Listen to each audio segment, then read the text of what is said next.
attention à la dragonne qui risque de passer devant l'objectif. Voilà. Bien, Jean-Marie Vidal, nous sommes sur votre bateau.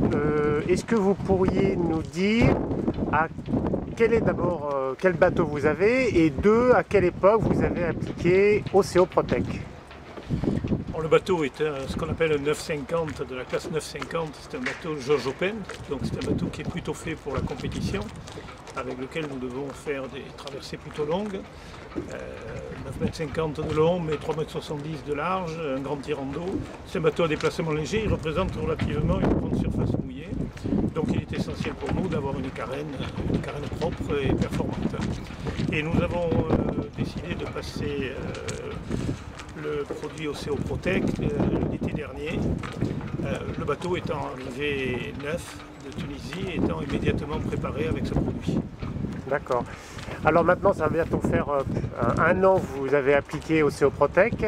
Est-ce que vous pouvez nous dire si vous avez vu des différences par rapport à un anti-fouling classique? Alors il y a deux plans sur lesquels on aimerait pouvoir dire oui, on voit de très grandes différences. Il y en a un, c'est celui du rendement, de la vitesse. Ça c'est toujours un petit peu subjectif parce qu'il y a tellement de facteurs qui jouent sur la vitesse d'un bateau. Mais je pense qu'effectivement nous avons une coque rapide, planante, et qui n'est pas du tout gênée par son état de surface.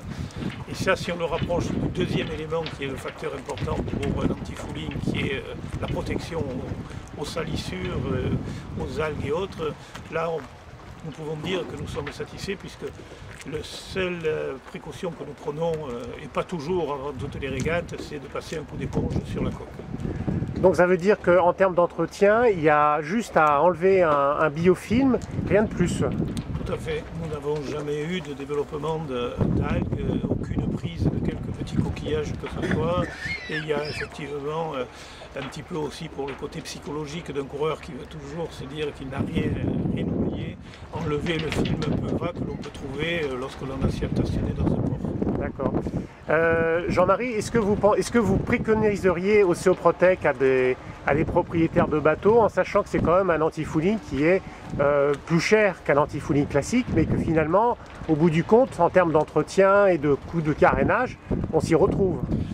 Alors il y a un troisième élément que je n'ai pas évoqué, mais qui serait celui de ses qualités environnementales, c'est-à-dire de sa nocivité pour le milieu ambiant. Là, je ne peux que me référer à ce que les analyses ou les experts peuvent dire, c'est qu'il y a une micro ou une très petite diffusion de proximité, qu'il n'y a rien à l'extérieur qui peut être nocif. Donc ça, c'est important. Et le seul facteur qui nous manque encore pour dire à 100% oui fonçons, c'est la durée. Ouais. Nous disons oui, ça dure 3, 4, 5 ans et peut-être plus, c'est un minimum.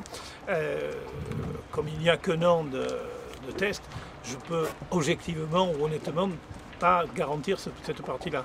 Mais sinon, nous ne pouvons qu'être satisfaits. Oui.